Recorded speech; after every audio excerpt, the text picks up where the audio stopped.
श्री हनुमान जी महाराज जो कि कथा के सर्वश्रेष्ठ श्रोता हैं, प्रभु चरित्र सुनवे को रसिया, राम लखन सीता मन बसिया। कहीं भी हनुमान जी के सानिध्य में कथा होती है तो हम सबसे एक बात निवेदित करते हैं कि श्री हनुमान जी महाराज को सिंदूर चढ़ाया जाता है। हनुमान जी महाराज को अकौआ के पत्रों पर राम राम लिख करके लोग माला बना करके पहनाते हैं। श्री हनुमान जी महाराज को गदा अर्पित की जाती है। हनुमान जी को लड्डू के भोग लगाए जाते हैं। पर गोस्वामी तुलसीदास जी ने हनुमान चालीसा में केवल एक बात लिखी है कि हनुमान जी को क्या प्रिय है। प्रभु चरित्र सुनवे को रसिया, राम लखन सीता मन बसिया। किसी को बहुत ध्यानपूर्वक सुनिएगा, किसी व्यक्ति को जलेबी बहुत प्रिय है और आप जब उसके पास जाते हो तो लड्डू ले जाते हो या रबड़ी ले जाते हो, कलाकंद ले जाते हो, मोहन थार ले जाते हो, बालूशाही ले जाते हो। मुंह में पानी तो नहीं आ गया आपके? इतनी मिठाई के नाम ले दिए हमने। पर सामने वाला आपकी सहजता और आपकी लाई हुई वस्तु को स्वीकार तो करेगा, प्रसन्नता से रख लेगा। हाँ हाँ, अरे वाह भैया लड्डू लाए, लाओ धर दो। लेकिन यदि उसकी प्रिय वस्तु आप लेकर के जाएंगे तो वो रखेगा नहीं, तुरंत खोल करके उसको चख लेगा। अच्छा जलेबी लाओ भाई, अरे गरम गरम है, अभी अभी पा लेते हैं। चाहे उसका पेट भरा हो, चाहे वो कितना भी तृप्त क्यों ना हो, उसकी प्रिय वस्तु उसके सामने प्रस्तुत करोगे तो तुरंत लेगा। हमारा और भावों से कोई विरोध नहीं है। आप ऐसा मत सोचना कि हम हनुमान जी की अन्य सेवा के लिए मना कर रहे हैं। कई जगह वर्णन है कि ऐसे ऐसे हनुमान जी को रिझाओ, हनुमान जी के सामने ये करो, ऐसा करो, ये उपाय करो, आदि आदि सब ठीक है। पर वही बात है कि आप अन्य उपाय करोगे तो हनुमान जी महाराज उस उपाय को लेंगे, रख देंगे। कभी जैसे हम फ्रिज में रख देते हैं मिठाई, फिर कुछ दिन बाद चख के देखते हैं। तो आपके द्वारा प्रस्तुत जो भी भाव है हनुमान जी उसको ले तो लेते हैं पर रख लेते हैं, पुनः अपने ध्यान में बैठ जाते हैं। लेकिन जैसे ही कोई सन्मुख आकर के प्रभु श्री राम या प्रभु श्री कृष्ण की मधुर कथा, कोई लीला सुनाने लग जाता है, हनुमान जी अपना नाम जप साधन आदि सब छोड़ करके नेत्र खोल के उसको सुनते हैं। और कैसे सुनते हैं? यत्र यत्र रघुनाथ कीर्तनम तत्र तत्र कृतमस्तकांजलिं वाष्पवारि परिपूर्ण लोचनम मारुतिम नमत राक्षसांतकम। वाष्पवारि परिपूर्ण लोचनम, नेत्र सजल हो जाते हैं हनुमान जी के कथा सुनते हुए। और कथा वो तुरंत स्वीकार करते हैं। इसलिए हम तो श्रोताओं से भी कहते हैं कि आप कथा सुनकर के जाया कीजिए, कोई अच्छा चरित्र याद कर लिया कीजिए।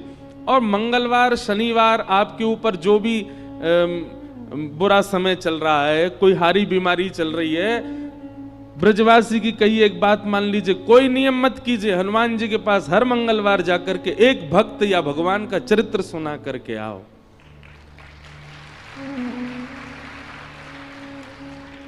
महाराज 108 सोमवार, वो क्या बोलते हैं 108 मंगलवार, 11 मंगलवार आदि आदि, ये सब क्रम है कि जाओ हनुमान जी के पास जाके चोला चढ़ाओ, ये करो, तुम्हारे आर्त दूर हो जाएंगे।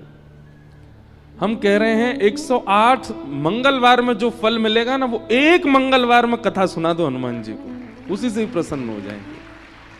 इतने इतने रसिक हैं हनुमान जी कथा के। लेकिन हम सारे साधन करते हैं हनुमान जी को रिझाने को, वही नहीं करते जो हम सब रोज गाते हैं, हनुमान जी के सामने ही गाते हैं। जब हम कहते होंगे ना प्रभु चरित्र सुनवे को रसिया, हनुमान जी कहते हैं तो पता है तो फिर क्यों नहीं सुनाता मुझको?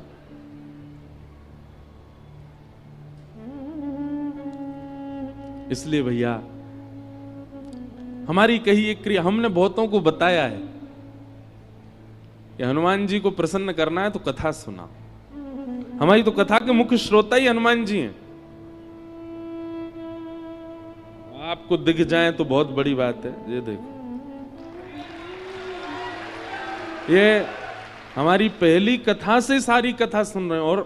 और गदा वाले हनुमान जी नहीं है, कीर्तनिया हनुमान है। हनुमान जी गदा वाले हैं ही नहीं है।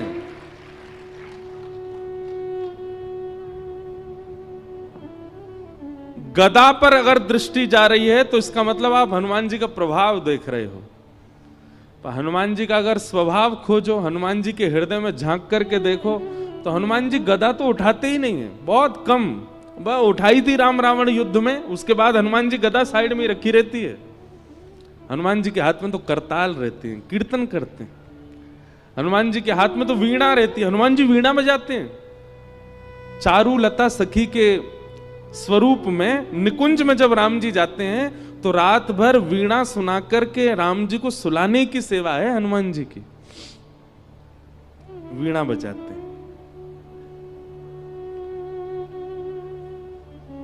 पर हमको लगता है कि ये रौद्र हैं, ये भयानक हैं, ये आर्तों को नष्ट करना जानते हैं। 24 घंटा केवल वीर आसन में बैठ करके और हमारे दुख दारिद्र्यों को दूर करना ही इनका काम है। नहीं, हनुमान जी नहीं दुख दारिद्र दूर करते, अपने गणों को भेज देते हैं, जाओ इसका कंटक काट के आओ। हनुमान जी तो 24 घंटा कथा में रहते। वो तो कथा से जब हम 21 पेशी 11 पेशी 108 पेशियां करते हैं हनुमान जी की, तो हनुमान जी क्या कहते हैं? ए भाई गणों, इसके पीछे जाओ, बहुत पीछे पड़ रहा है मेरे, जाओ इसके आगे सब कंटक काट के आओ। हनुमान जी थोड़ी आते हैं। हनुमान जी किसकी रक्षा के लिए आते हैं? जो कथा सुना था उसकी रक्षा करने हनुमान जी आते हैं। अरे भैया, ये हमारे व्यास जी हैं, ये हमको कथा सुनाते हैं, इनके भाव सुन के हमको प्रसन्नता होती है, इनकी रक्षा तो हम करेंगे।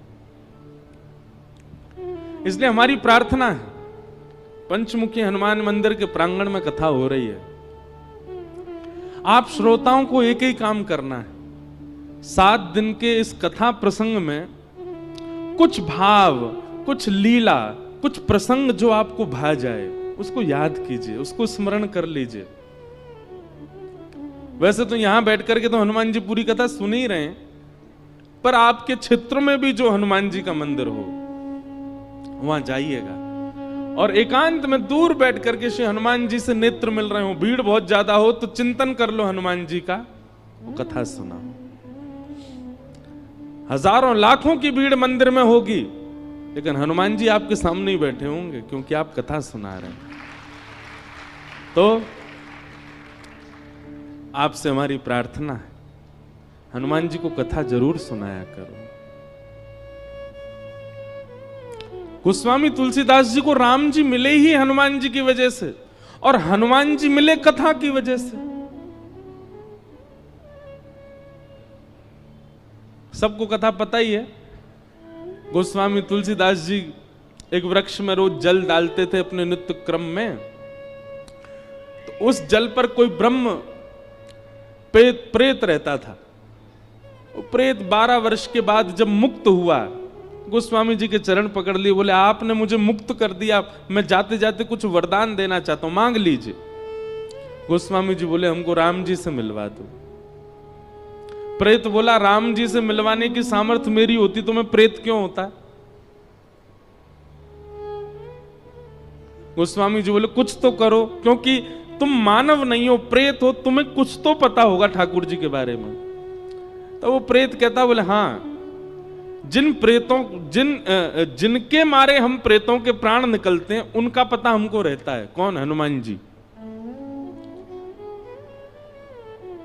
वो कहां घूम रहे हैं, कहां बैठे हैं, क्या कर रहे हैं, ये हम सब प्रेतों को पता होता है,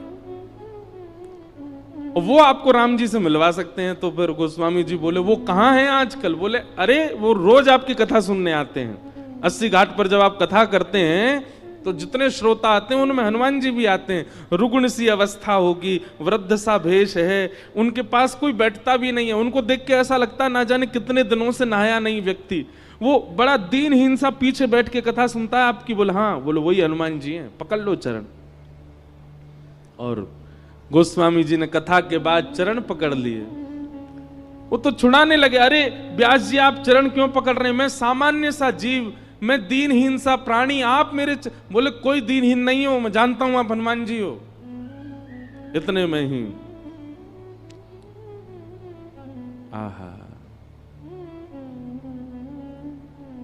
श्री हनुमंत लाल प्रकट हो गए और प्रकट होकर के गोस्वामी जी को हृदय से लगा लिया, नेत्र सजल हो गए। गोस्वामी जी बोले हनुमंत लाल आप इतने दिन से कथा सुनने आते, मैं रोज आपको देखता, आप पीछे आकर के बैठ जाते, कोई आपका स्पर्श भी नहीं करता था, कोई आपके पास बैठता भी नहीं था। हनुमान जी कहते कथा सुनने की विधा यही होनी चाहिए, अपने आप को पुजवाने के लिए या सब मुझे देखें इस भावना से जो कथा में आता वो कथा सुन ही नहीं सकता। कथा तो वही सुन सकता है जो अपनी प्रभुता त्याग करके आवे, अपने रूप को बदल करके कथा में आवे और जहां स्थान मिले चुपचाप बैठ करके प्रसंग सुने। ये कथा का स्वरूप होता है। अब मैं इस रूप में आऊं तो मुझे कथा कौन सुनने देगा, सब मेरे पांव पकड़ लेंगे, इसलिए मैं रूप बदल करके आता। गोस्वामी जी आपने बड़ी सुंदर सुंदर कथाएं सुनाई, मैं तो नित्य सुनता हूं आपको, आज आप दक्षिणा ले लीजिए, हमने कथा सुनी है आपसे, कोई दक्षिणा बताइए। बोले दक्षिणा में केवल राम जी दे दो हमको, ये बता दो राम जी कहां मिलेंगे। तब हनुमान जी ने पता बताया, बोले चित्रकूट जाइए और श्री चित्रकूट में आपको रघुनाथ जी के दर्शन होंगे। तो भैया हनुमान जी केवल संकट हरण नहीं है, हनुमान जी केवल पीड़ा निवृत्ति करने वाले नहीं है, हनुमान जी केवल हमारे आर्तों को दूर करना जानते हैं, यही उनका काम नहीं है। ये सब तो उनके गण करते हैं, हनुमान जी नहीं करते। हनुमान जी तो केवल कथा के रसिया हैं, कथा श्रवण करते हैं। हनुमान जी जैसा भावुक कोई देव नहीं, हनुमान जी जैसा दयालु कोई देव नहीं। हमने समझा भले ही उनको बहुत रौद्र रूप में है, पर उन जैसा कोई कोमल नहीं है। सबको कथा पता है, लंका सिया सुध लेने जब जाना था, सारे बानर उछल रहे थे हम जाएंगे हम जाएंगे, हनुमान जी पीछे बैठे चुपचाप, उनको पता ही नहीं है कि मुझ में बल क्या है। एक बात याद रखिएगा, जो वैष्णव होता है, जो भक्त होता है, वो अपने गुण को ज्यादा प्रकाशित नहीं करता। जैसे किसी के अंदर कोई गुण होता है ना, वो उस गुण को इतना प्रकाशित कर देता है कि उसके चेहरे पर ही वो दिखने लग जाता है, इसमें ये गुण होगा। जैसे किसी के पास धन बहुत है, धनवान है, तो स्वरूप ही ऐसा बना के घूमेगा कि देखने वालों को पता चल जाए धनवान है। कपड़े कैसे, एक सरवट नहीं आ जाए उस पर, सीधे रखेगा, बैठेगा तो अदब से बैठेगा, गले में 2-4 जंजीर पहन के रहेगा सोने की, हाथों में इतनी सारी अंगूठी, छोटी छोटी से काम नहीं चलता, बड़ी बड़ी पहनेगा। फोन जेब में रख सकता लेकिन हाथ में ही रखेगा, सबको पता चले 2 लाख का फोन है मेरा। जूता चप्पल ऐसी टिमटिमा रहे होंगे उसके कि मानो जैसे कोई तारे चमक रहे हों। वो अपने स्वरूप से ही बता देता है कि मैं धनवान हूं। ऐसे ही धनवान व्यक्ति अपना स्वरूप बता देता है। बलवान व्यक्ति, कपड़ा फटे जा रहे हैं, निकल रहे हैं महाराज, यहां से हाथ निकल रहा है, यहां से छाती निकली जा रही है, चले तो हाथ यूं। हमारे साथ बेचारे 2 भैया हैं, ये तो बढ़िया हैं ना। पर बलवान व्यक्ति अपने रूप से ही दिखा देता है कि मैं बलवान हूं। अच्छा, ज्ञानी व्यक्ति भी अपने रूप से बता देता है कि मैं ज्ञानी हूं। त्रिपुंड लगा करके घूमेगा, गले में कम से कम 2-4 रुद्राक्ष की मालाएं पड़ी होंगी, कानों में भी रुद्राक्ष ही लटक रहे होंगे, और यहां त्रिपुंड, यहां त्रिपुंड, यहां त्रिपुंड, यहां त्रिपुंड। चले तो ग्रंथ हाथ में लेकर के, बैठे तो खड़ाऊं पहन के चट चट करता चले। बस पहनता तो मैं भी हूं, पर मैं स्वरूप से ज्ञानी दिखूंगा नहीं, हूं भी नहीं। गुरुदेव की उच्छिष्ट जो कृपा प्रसादी वही दे रहे हैं। पर कोई प्रचंड ज्ञानी हो उसके रूप से पता चल जाता ओहो ज्ञानी है, कोई भैया संभल के इसके सामने। पर वैष्णव जो होता है ना वो विपरीत होता है, वो अपने समस्त गुणों को अंतर्मुख कर लेता है, अपने सारे गुणों को ऐसा कर देता है कि सामने वाले को ये लगे कि ये तो सामान्य है, ये तो कोई साधारण व्यक्ति है, इसको ज्यादा कुछ पता नहीं है। ये वैष्णव का गुण है। हनुमान जी ऐसे ही हैं। हनुमान जी ने हम सबको जो दिखा रखा है, एक प्रकार से हमको बहकावे में डाल रखा है कि भाई मेरी गदा देखो, मेरा रूप देखो, मेरा बल देखो, आदि आदि। हनुमान जी ने अपने वास्तविक रूप को छुपा रखा है। वे तो रसिक हैं कथा के, वे अत्यंत सौम्य हैं, वो अत्यंत सरल हैं, वो अत्यंत, अरे कोई जरा सा राम बोल दे तो नेत्र सजल हो जाते हैं हनुमान जी के, इतने इतने करुणावतार हैं।